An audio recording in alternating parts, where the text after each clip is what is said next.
A friend and I were running across a common hill, perhaps looking for loot or maybe a fight. What we got was both.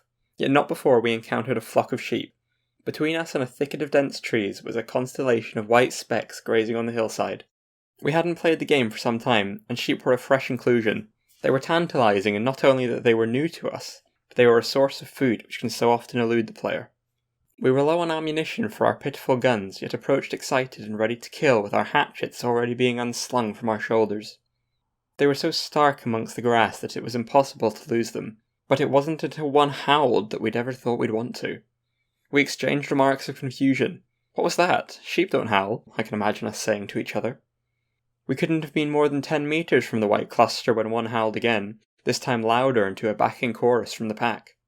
What we had thought were sheep were actually wolves, and we'd just walked right up to them. Rather than looking down the food chain, we were now looking up it, and looking for a way out. The trees ahead seemed our best bet. The harrowing calls continued, but for a few cherished moments the wolves remained still. Maybe they were arising from a slumber or thought us so poor of equipment that we weren't worth the fight.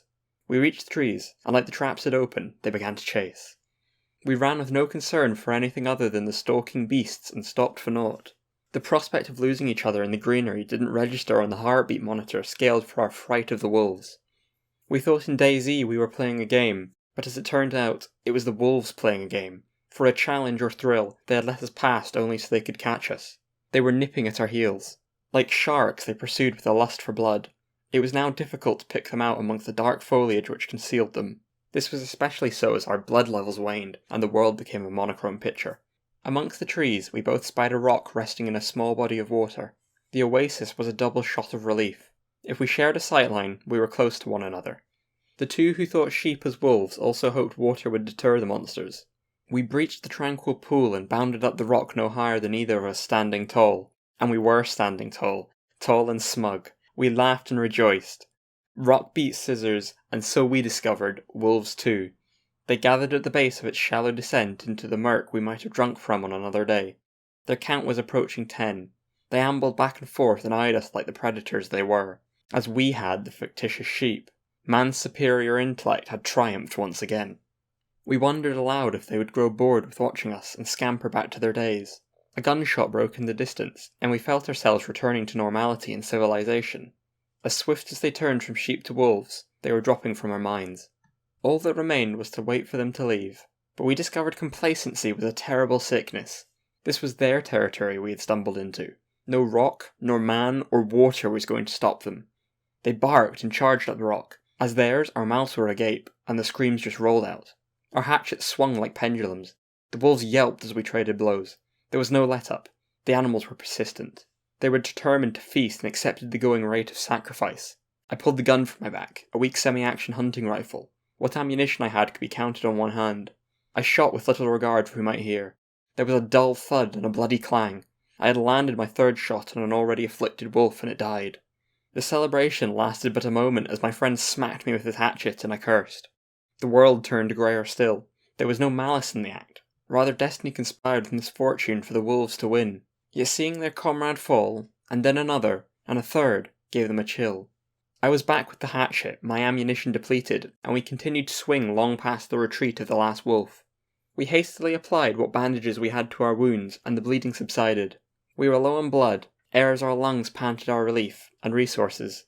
Yet we got what we came for. Food.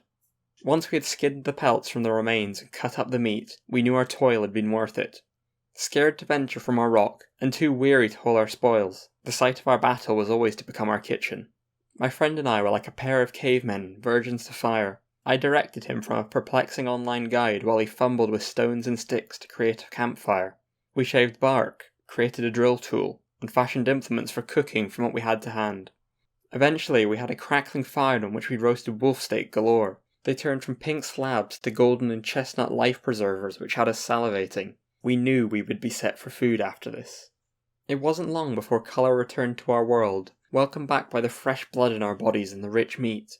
Even the small pool offered us water which presented no complications. Had we a pot to boil and sterilise the water, we likely wouldn't have used it. We'd overcome our greatest fray, and no water-living disease would stop us. There and then we remarked upon our incredible adventure. It was as exhilarating as it was exhausting. Yet there was one page left to our story. Maybe it was the heavenly smell wafting on the fire. Some would call it justice. But I think the howl we heard was the surviving wolves inviting their kin to the fire, so they could have their own story. A story about how they returned to ravage the two boys who mistook wolves for sheep.